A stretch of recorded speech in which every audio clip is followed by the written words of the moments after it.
A beautiful good morning to you from the west of Ireland and Bealtaine Cottage, where everything is just bathed, washed in sunshine this morning.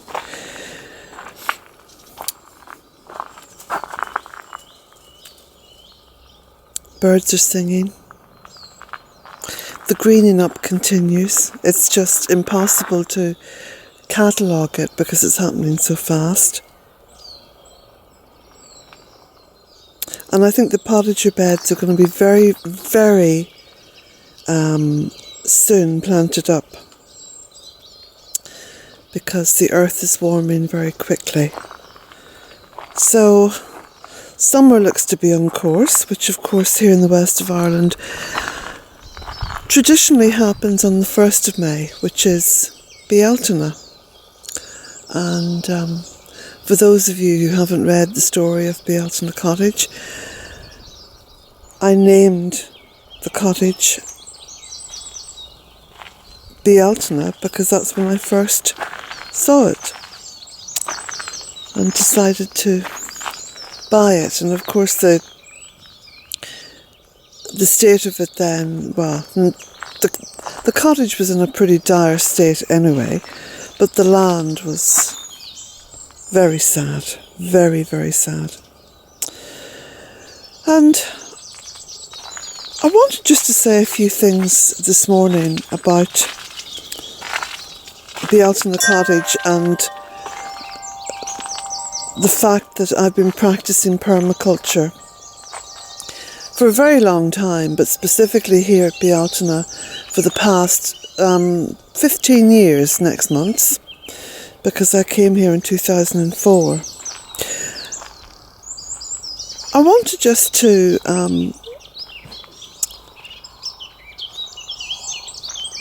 tell you a little bit about my experience with permaculture. I have never taken a permaculture course. I've never been able to afford to take a permaculture course. My budget has always been quite limited. And just to get Bealtaine Cottage in the 3 acres was a massive struggle. So to go on a course it just wasn't even part of my thinking, because it was an impossible thing. I've been reading about permaculture since about the mid to late 70s, and I got Bill Mollison's first book. I think it was 1978 or 79 when I bought it, and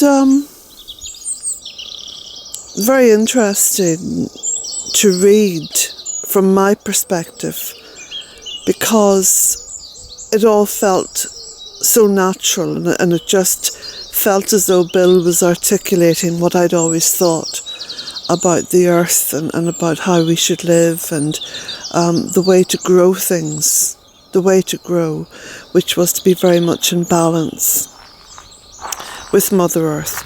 But I think that aspect of his wonderful teachings has been lost a little bit, because permaculture has now become more of a technical thing, more of a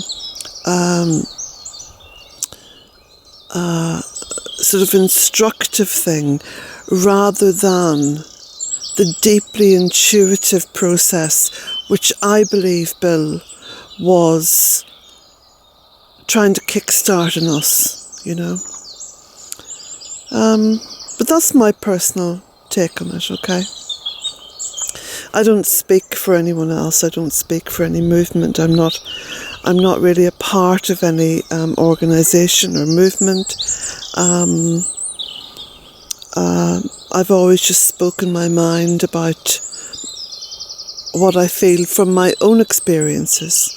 So Bealtaine Cottage is all about that intuitive process of connecting with Mother Earth and really getting down onto the earth I mean, literally, physically, getting down on your honkers and looking at what this is all about, looking at the minutiae and the detail, and seeing how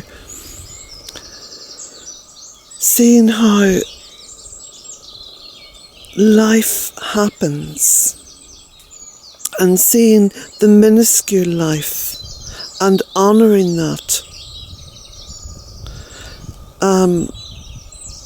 And I think that too many people come into permaculture thinking that it is another way of doing agriculture. I don't believe it is. I never have believed that. And the way that I have worked here with Mother Earth at Bealtaine Cottage has been progressively intuitive.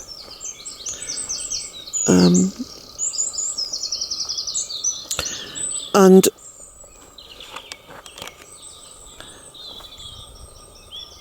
there's been very little that's gone wrong. In fact, everything that I've put in place and done single-handedly over the past 15 years has turned out very successfully. And I do credit that with working in deep, loving partnership with Mother Earth. And that's why I now refer to my form of permaculture as goddess permaculture. And you know, there's the happy boy. It's as though we have lost our sense of the individual which each one of us is, because each one of us is having this individual journey with Mother Earth. And so for me it is so natural to refer to it as goddess permaculture, because it means that I have evolved into permaculture and gone deeper into permaculture. You know, a lot of people refer to ecology, you know, deep green ecology. Well, I would say, you know, deep relationship with Mother Earth. So,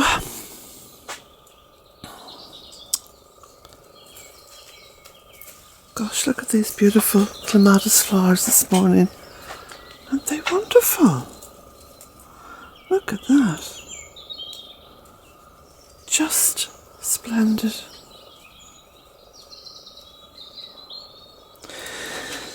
So, my little contribution, I suppose, to permaculture itself,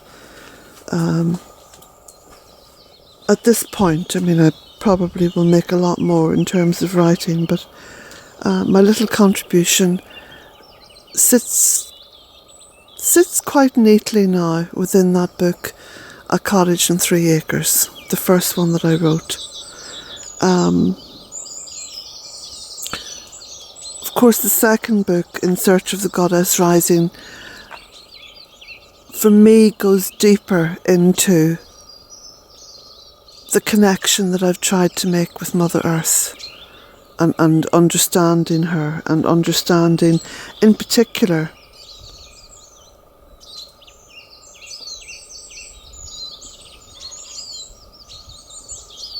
Earth here in the west of Ireland. I think Mother Earth here in the west of Ireland is pretty unbridled. Is still regarded as a sacred force. The earth is still a sacred place, even with everything that's wrong within many aspects of agriculture and earth care here in the west of Ireland. But there's so many people, and especially older people, you know, the older farmers, the ones who have quite little in terms of material goods, in terms of material wealth, seem to understand it better, seem to have that connection more deeply embedded within their own souls. And that's another reason why I evolved into Goddess Permaculture, because there were too many voices out there in social media ridiculing my take on the spiritual dimension of the earth, as they would call it, the earth. For me, that's almost like an insult, because it's not the earth. It's like saying the mother, you know.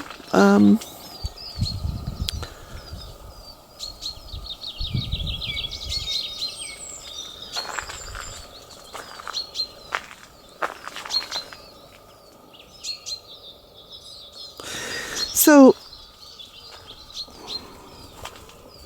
these are just some of the thoughts going through my head this morning, because I've been reading. I was reading into the wee small hours of the morning, and of the night, I suppose, but it was the morning because it turned into AM.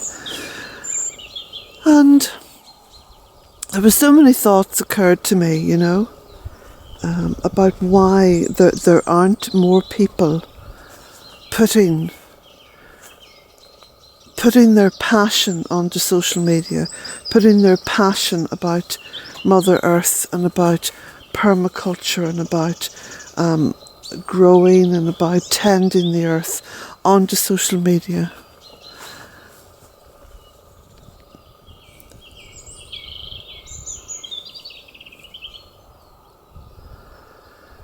And I suppose it was the word passion that I kept coming back to.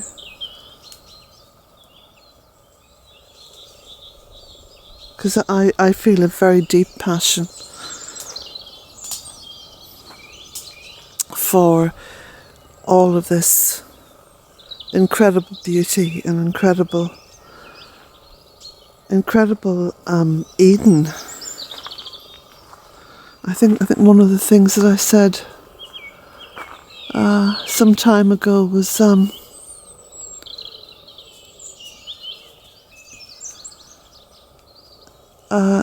to it was that we are all living in Eden.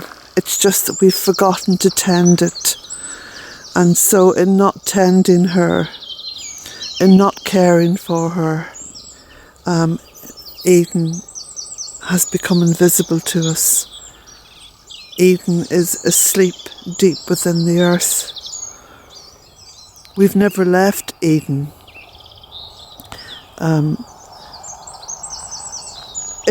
In biblical terms, you know, it was always that we were thrown out of the Garden of Eden. I don't think we were thrown out of anything. I think that we just became too consumed with ourselves instead of paying attention to her and caring. I think we stopped caring. I think we stopped caring, and I think that we're now paying the price for it. Well, I can honestly say I've never stopped caring. I mean, I can honestly say that because I can look back over the course of my life, and every single part of it has been almost consumed with creating gardens, with always tending the earth. And if I was to draw a roadmap of my life and the places I've lived and the gardens I've created, you would probably think it was a massive exaggeration.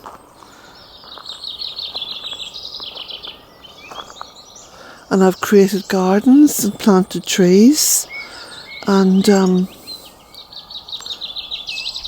I think that probably many of those gardens are now destroyed. I know for a fact that the last place I had in London, I planted a beautiful tree in the front garden, and it was a beautiful tree. It was actually a blossom tree, you know. It was one of those lovely ornamental blossom trees, and one of the first things that the new owners did was to cut down the tree. That's what I heard from a neighbour, just to cut it down. Another place I hired a Kango. You know those Kango drills that you dig up concrete with? I actually hired a Kango and Kangoed up an entire driveway that had been concreted for cars, and I put a garden in.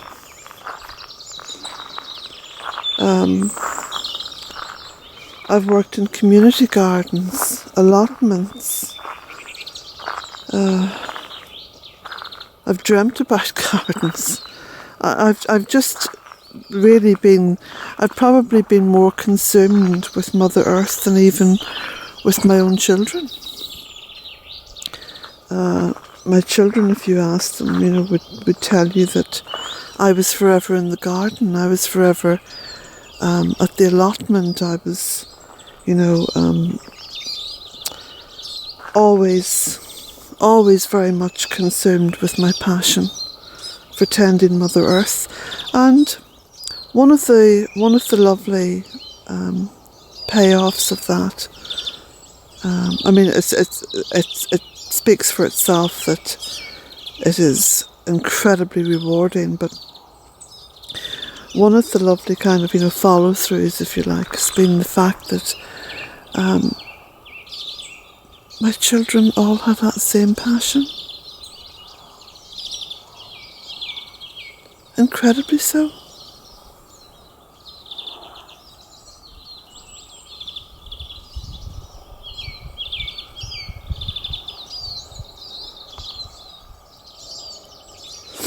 And I suppose the final thing that I wanted to say just on this morning, and maybe just a question, to kind of finish with a question.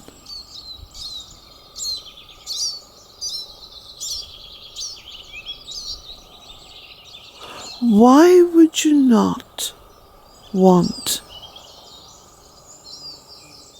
to be surrounded with this? Why would you not want to recreate Eden? And especially at this time of mass destruction,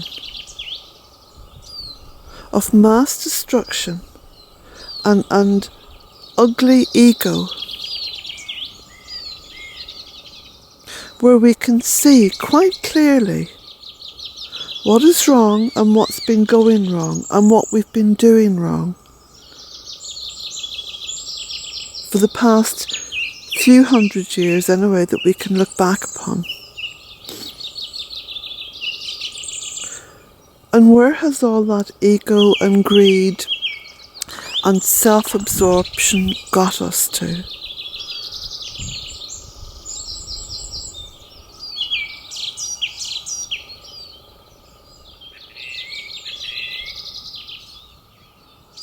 And for the many people who have visited here and said to me, "You are lucky, Colette, you're very lucky."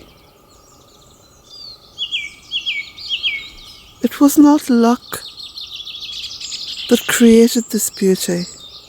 It was honouring Mother Earth. It was honouring the goddess.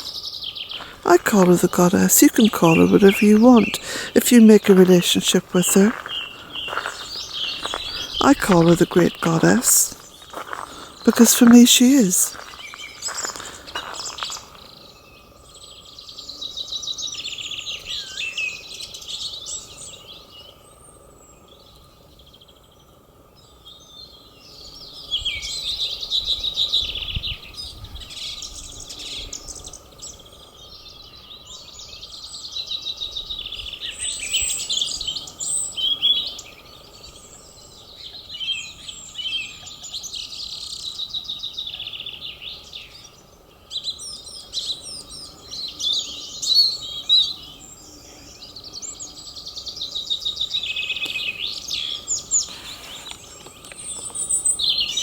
Blessings to you all.